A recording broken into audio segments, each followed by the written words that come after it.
하나님의 창조는 참 놀랍고 아름답습니다. 에덴 동산, 카페 이름 무슨 에덴 카페, 에덴 레스토랑, 에덴이 참 좋은 곳에 이름이 붙어 있어요. 그렇죠? 그런데 아무리 좋은 에덴의 동산이라 그들이 얘기해도 진짜 에덴 동산은 비할 수가 있을까요? 없을까요? 비할 수가 없습니다. 하나님이 사랑하는 남녀를 이렇게 창조하시고 그들을 위해 지으신 그 동산은 모든 것이 정말 부족함이 없는 풍성한 곳입니다. 보기에도 아름답고 또 먹고 마시기에도 풍성하고 보기에도 정말 기쁨과 감탄이 나오는 곳이 에덴 동산일 것 같습니다. 보지 않았지만 그렇게 우리가 확신할 수 있죠. 예. 흰 옷을 입고 계시니까 막 천사 같고, 뒤에서 봤는데 처녀 이렇게 앞에서 잘 안 보이니까 처녀처럼 이렇게 잘 보이셨어요. 아주 우리 10에서 13 여전도가 우리 교회에 아주 중추적인 역할을 하는 또 허리가 같은 그런 분들인데 아주 오늘 너무 은혜가 됩니다. 이렇게 우리 10에서 13 여전도 우리 권사님 집사님처럼 참 아름다운, 하나님이 보시기에 기쁜 그러한 동산이 바로 에덴 동산이었습니다.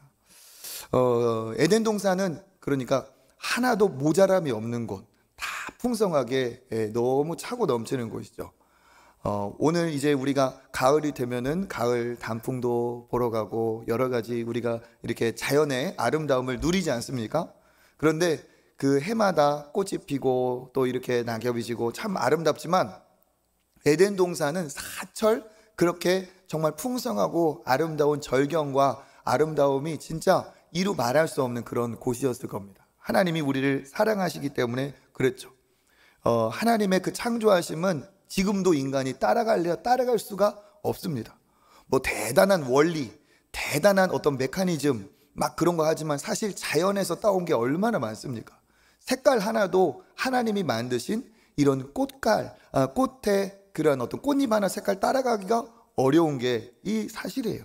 그러니까 하나님의 이 창조의 섭리는 어마어마한 거죠. 그 집결된 장소가 바로 에덴입니다. 최초의 아름다운 정원이고 인류를 위해서 하나님이 조성하신 아름다운 공간입니다. 그 아름다운 공간에 하나님께서 생명을 공급하고자 물의 근원을 두셨어요. 그래서 그 에덴에서부터 발원하여서 그 강들이 흘러나오죠. 우리 2장 10절 한번 읽어보겠습니다. 강이 에덴에서 흘러나와 동산을 적시고 거기서부터 갈라져 내 근원이 되었으니 아멘. 강이 에덴에서부터 흘러나왔다. 그 에덴에서 강이 흘러나와서 동산을 모두 적시고 갈라져서 네 개의 근원이 되었다라고 합니다. 그러니까 요즘도 좋은 땅의 조건은 뭐예요? 물이 좋아야 되죠. 물이 좋아야 되는데 그래야 열매도 아름답고 결실도 좋은데 그 에덴은 이렇게 물이 풍부한 곳이었어요. 그 에덴이 근원이 되어서 동산을 다 적시고 그 에덴에서 흘러나온 물이 갈라져서 내 근원이 됩니다. 이 물은 생명을 의미하고 풍성함을 의미하죠. 그래서 이 네 강이 에덴에서 발원을 했다. 이것을 달리 말하면 뭡니까? 하나님으로부터 생명의 근원, 하나님으로부터 풍성함이 온다 하는 것이죠.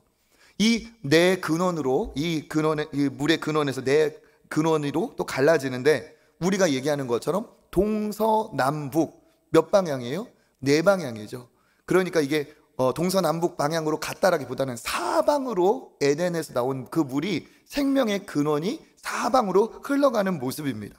그래서 첫 번째 이 11절에 보니까 이름은 무엇라고 합니까?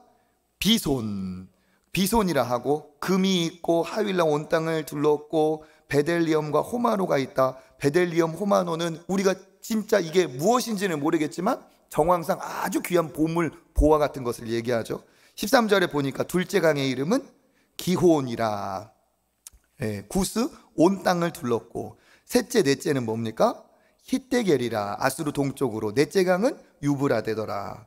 그런데 이 강의 그 원어를 풀이해 보면 하나님의 그 놀라운 그 풍성함이 이 강의 이름에도 들어가 있어요.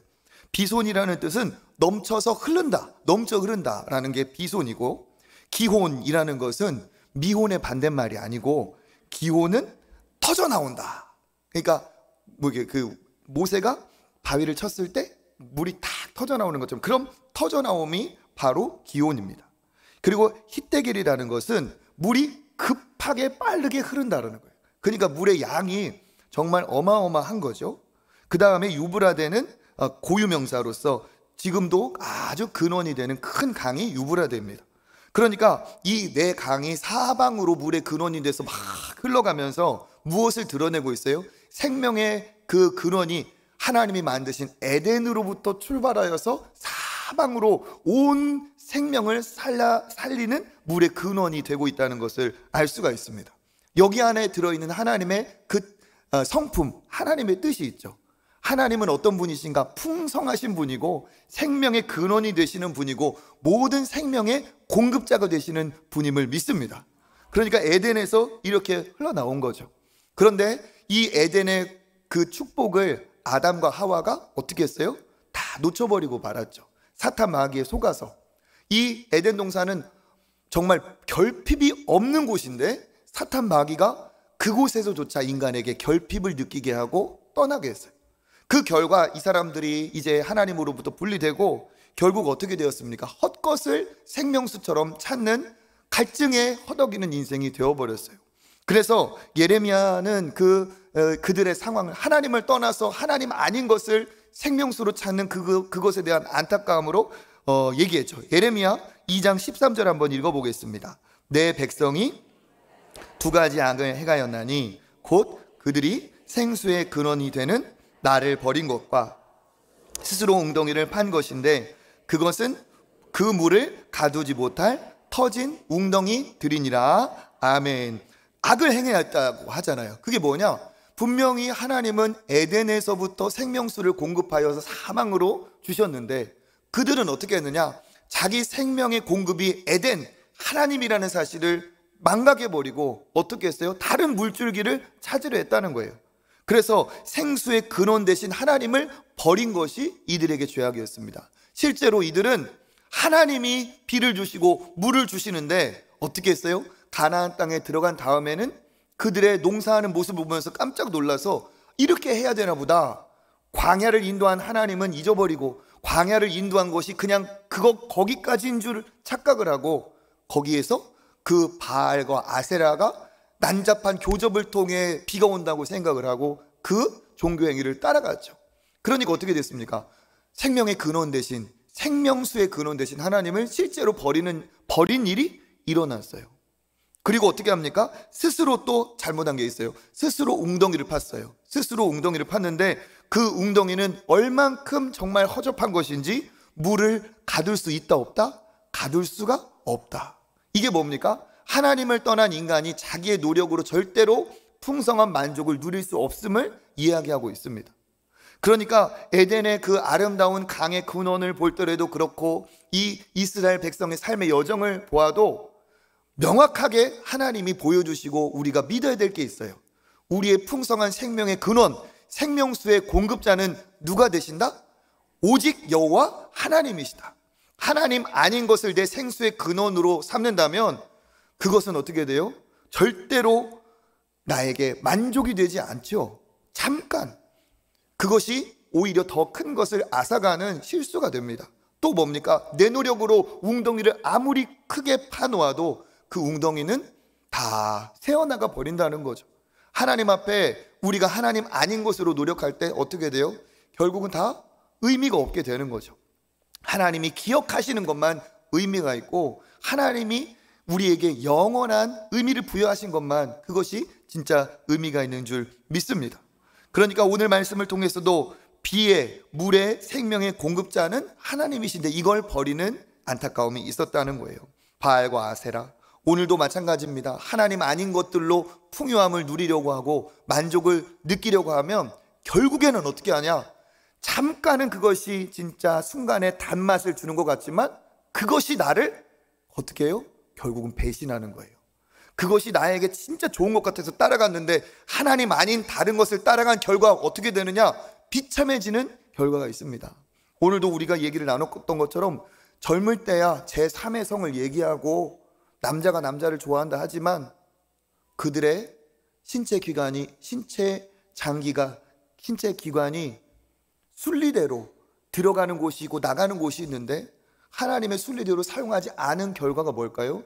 그들은 밝히고 있지 않지만, 그들도 숨기려고 하지만 그 남성 간에 그렇게 하는 사람들의, 그들은 뭐 공식적인 거니까 변실금이 있어요. 변실금이 뭐예요? 그렇죠, 자기도 모르는 사이에 변이 흘러나오는 거예요. 왜? 순리대로 사용하지 않았기 때문에. 지금은 그들이 그것이 좋다고 할지 모르겠지만 그 어마어마한 면역이 파괴되고 위험에 노출되고 그렇게 장기가 손상되면서 나중에는 진짜 어떻게 돼요? 잠깐이었지만 그것이 터진 웅덩이처럼 하나님 앞에 회개할 거리밖에 되지 않고 후회거리밖에 남지 않는다는 거죠. 아무리 우리에게 좋아 보이는 것도 하나님 아닌 것은 여러분 해로운 것임을 믿으시길 바라겠습니다. 지금은 조금은 쓰고 지금은 조금 답답하더라도 하나님이 기뻐하시는 것을 택하면 결국은 어떻게 돼요? 그렇게 하길 잘했다, 그렇게 살기를 잘했다, 그렇게 하나님 앞에 감사하는 날이 있을 줄 믿습니다. 그러니까 예배 안 드리는 것이 좋죠. 내가 그냥 내 달란트, 내 시간, 내 능력을 나를 위해 사용하면 더 좋죠. 주차를 하고 주방에서 또 교회 주일학교 현장에서 그런 것들이 어쩌면 고된 일일 수도 있어요. 믿는 사람답게 직장에서 사는 것이 학교에서 그런 학교로에서 학생으로 산다는 것이 어려울 수 있어요. 그렇지만 나중에는 어떤 일이 있습니까? 그렇게 살기를 잘했다, 편하게 살려고 하지 않고 하나님이 기뻐하시면 조금 불편하게 살기를 잘했다, 하나님이 기뻐하시는 것에 내가 땀 흘리기를 잘했다, 그런 날이 반드시 있을 줄 믿습니다. 우리 13여전도가 흰옷을 천사같이 입고 오셨는데 언젠가 주님을 만나는 날 우리가 이 세상에 보지도 못한, 이 세상에서 존재하지도 못하는 그 광채나는 하얀 영롱한 흰색, 어떠한 표백제로도 낼 수 없는 그 광채나는 그 놀라운 의의 옷을 입고 주님 앞에 서는 날 우리가 그렇게 살기 잘했다는 날이 올 줄 믿습니다. 그래서 우리의 믿음은 무엇이 되어야 됩니까? 우리의 생명의 공급자, 우리의 생명수, 생명의 근원은 에덴에서 흘러나오는 것처럼 그 하나님으로부터 우리의 모든 생명이 흘러나온다는 것을 우리가 믿어야 됩니다. 그 물이 알곡이 되고 결실이 되어서 풍성함이 되는 것처럼 나의 삶의 풍성함은 세상에 있지 않고 그 근원이 에덴에 있다, 하나님이 주신 그 강에 있다, 이것을 우리가 믿어야 될 줄 압니다. 이것을 달리 말한다면 우리의 영원한 생명의 공급자, 우리 삶의 공급자는 오직 누구밖에 없다? 하나님밖에 없다. 우리의 예수 그리스도만이 우리의 영원한 공급자가 되신다는 거예요. 이것을 우리가 믿어야 됩니다. 왜 오늘 제가 이런 얘기를 드리느냐 하면, 여성들이 살림을 하다 보면 계산을 안 할 수가 없어요. 그렇죠? 손익을 계산하고 내 나이를 계산하고 앞으로 쓸 그 비용을 계산하고 안 할 수가 없어요. 그러니까 남자들도 물론 계산을 하겠지만 살림을 사는 우리 권사님, 집사님들 얼마나 애씁니까? 정말 100원이라도 1000원이라도 조금 더 가치 있고 의미 있게 사용하려고 하다 보니까 때로는 우리가 너무 현실적이 될 가능성이 있어요, 없어요? 있어요. 믿음으로, 이 재정도 믿음으로 써야 되는데 우리가 하나님 앞에 이것을 계산하고 또 재고 저울질할 가능성이 있어요. 믿음이 충만할 때는 다 드린다고 하고 다 드릴 수 있지만 삶의 어떠한 그 현실에 맞닥뜨렸을 때 내가 덜커덕 겁이 나고 이것이 나에게 어떻게 보면 젖줄과 같고 나의 근원과도 같은데 이것을 내가 어떻게 지켜야 되는지, 이걸 놓치면 어떻게 되는지, 이렇게 우리가 걱정과 근심이 올 수가 있다는 거예요. 그런데 오늘 말씀을 통해서도 얘기하시는 것처럼 에덴이 그 강의 근원이 되고 에덴에서부터 사방으로 물이 흘러 그것이 또 근원이 되어서 모든 대지를 어떻게 합니까? 다 싹을 틔우고 나무가 되게 하고 열매가 되게 하고 꽃이 피게 한다는 사실입니다. 그래서 남성들도 하나님이 우리의 공급자 되심을 믿어야 되겠지만 진짜 애들에게 밥을 챙겨주고 남편에게 밥을 챙겨주면서 집에서 공급자 노릇 하시잖아요, 그죠? 그러한 우리 여성들이, 우리 여전도의 회원들이 그래, 아이에게, 남편에게 밥을 챙겨주면서 이 공급은 에덴으로부터 온다, 하나님으로부터 온다 하는 믿음과 확신을 가지시길 주의 이름으로 축복합니다. 그래서 살림하다 보면은 내가 흔들릴 수 있어요. 약해질 수 있어요. 그리고 자녀에게 이러한 생존의 문제, 어떠한 이 재정의 문제로 압박을 할 수도 있어요. 그리고 옆에 있는 그분을, 그렇죠? 배우고 배워도 알 수 없는 그분, 그의 이름은 배우자. 그분을 또 압박할 수 있어요. 그렇지만 뭐 쥐꼬리만큼 어쩌고, 이거는 하나님 모르는 사람의 얘기고, 그렇죠? 아주 하나님 앞에, 오늘 제가 얘기했죠. 축복을 하고 남이 잘 되고 그걸 기뻐해야 된다. 잘 되기를 축복하고 이래야 하나님이 복을 주거든요. 남편을 정죄하고 판단하고,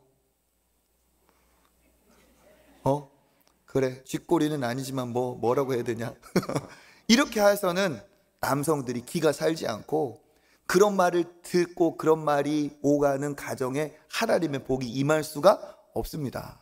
그렇죠? 자녀들도 마찬가지예요.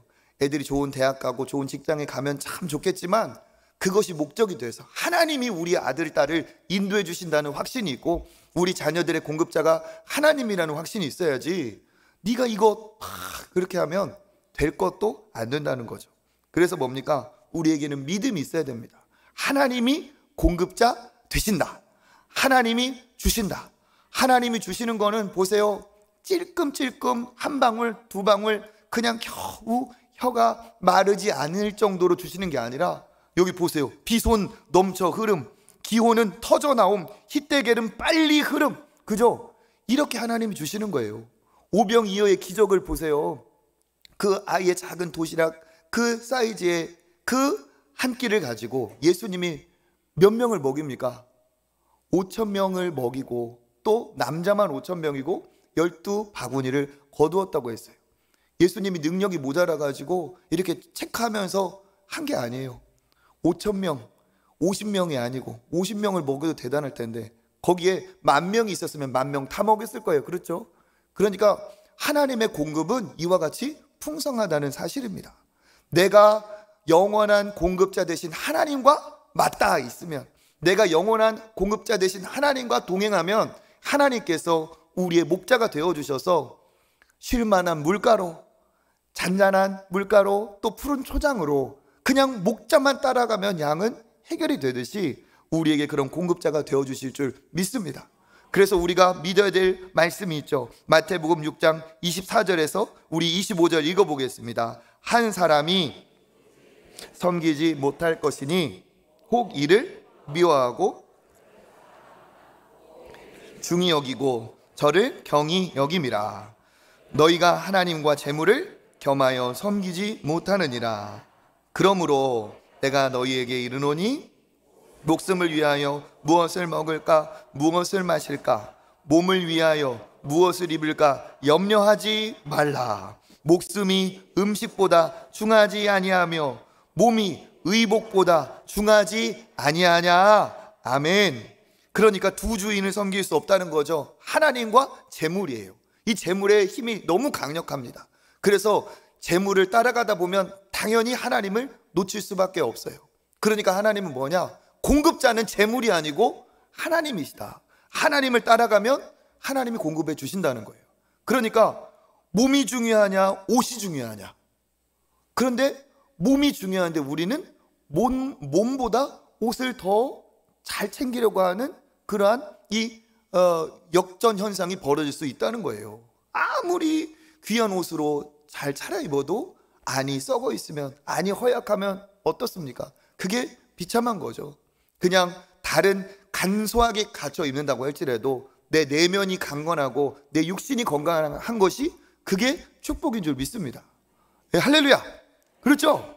우리가 이런 마인드가 있어야 돼요. 내가 옷으로 나를 평가받는 게 아니에요. 내가 들고 다니는 가방으로 나를 사람들이 볼지는 모르지. 그렇지만 하나님은 아니라는 거예요. 믿음이 있는 내가 내 자신을 그렇게 나를 그 몇 얼마짜리 가방 들고 다니는 사람으로 볼 이유가 있어요, 없어요? 없어요. 몸이 중요한데, 즉 내가 하나님의 자녀로 중요한데, 그러니까 내가 하나님의 자녀라는 뭐가 있으면, 당당한 자존감이 있으면 뭘 거쳐도 패션 리더. 할렐루야. 예, 저는 그렇게 생각하고 살아요. 나는 하나님의 걸작품이고 하나님이 정말 사랑하시는 존귀한 하나님의 자녀이기 때문에 내 자신이 걸작이다. 내 자신이 명품이다. 이 옷은 나를 만나 행복할 거야. 옷을, 명품을 걸쳐서 내가 행복한 게 아니라 내가 걸쳐주니까 이 옷이 행복한 거죠. 안 그래요? 그게 우리의 믿음의 자세예요. 굳이 비교하고 그럴 필요가 없어요. 오늘 내게 주신 것, 누리게 하신 것, 그게 가장 큰 축복인 줄 믿습니다. 그래서 우리가 몸이 의복보다 중요하지 않냐, 목숨이 운식보다 중요하지 않냐. 음식 대단한 건 아닙니다. 건강, 몸이 중요하죠. 그래서 우리가 이와 같은 바른 신앙의 개념이 있어야 되고, 이것이 밥을 공급하고 또 기도를 공급하는 우리 어머니들에게, 우리 아내에게 있어야 될 줄 믿습니다. 가정에서도 생명의 이 강물과 같은 역할을 누가 해야 될까요? 그렇죠, 내가 해야 돼. 잘하셨어요. 그리고 또 한 가지, 엄마가, 아내가. 제가 이렇게 보면 우리 아빠, 우리 남편도 참 잘 하셔야겠지만, 가만히 보면 세상은 엄마 뜻대로 돌아가는 것 같아요. 엄마 뜻대로 잘 되는 것 같아요. 처음에는 안 그런 것 같은데 결국 보면 다 엄마 뜻대로 된 것 같아요. 이게 뭐냐? 기도하는 어머니의 능력이 또 거기 있더라고요. 어머니의 기도는 진짜 땅에 떨어지지 않습니다. 남편을 위해 기도하는 여인의 그 기도를 통해 남편에게 하나님이 은혜를 주시고, 자녀를 위해 기도하는 그 엄마의 기도로 자녀가 살아날 줄 믿습니다. 결국에는 연약한 것 같지만 엄마의 뜻대로 돼요. 우리나라 기독교 역사를 봐도 그렇고, 세계 역사를 봐도 그렇고, 이 기독교에도 여성들의 역할이 사실 지대하게 영향을 미쳤다는 거예요. 그래서 우리가 정말 이 귀한 사명을 가졌다, 특별히 여성분들이 이와 같은 귀한 사명을 가졌다라는 생각을 가지고 더 믿음으로 서시길 바랍니다. 엄마가 살아야 아이도 살릴 수 있고, 아내가 든든하게 버텨줘야 남편도 어때요? 힘이 나고 그런 거예요. 집에서 아이고 뭐 저리 쪼다 어쩌고 저쩌고 이런 얘기 듣는 남편이 밖에 나와가지고 이렇게 할 수 있을 것 같아요? 못해요. 그죠? 안에서 그 있잖아요, 바가지가 거기서 세면 바깥에서 샌다고. 안에서 당신 너무 멋있어요, 당신이 최고예요, 억지로라도 그런 남편 되어야 되니까. 바보 온달도 평강이를 만나니까 평강이 임해서 장군이 됐다는데, 그죠? 모르세요? 그잖아요. 그러니까 누구를 만나는 게 중요해. 근데 아내가 지혜가 있어야 돼. 아내가. 그럼 어떻게 돼요? 남편이 세워지고, 남편이 나를 그렇게 든든하게, 내가 봐도 내가 참 부족한 것 같은데 나를 인정해주고 믿어주고. 자녀들도 똑같아요. 자녀에게 판단하고 정죄하고 그래서 애들 잘 되고 지적해서 잘 되는 줄 아십니까? 그건 아니에요. 다 경험해 보니까 그래요. 잘하는 것 한 가지를 알아줄 때 그것 때문에 그 좋은 기운이 다른 곳으로 확산이 되는 겁니다. 확산이.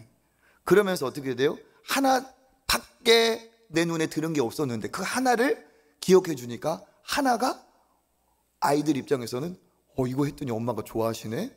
그게 다른 것도 해볼까? 2개. 계속 해볼까? 3개. 이러면서 어떻게 돼요?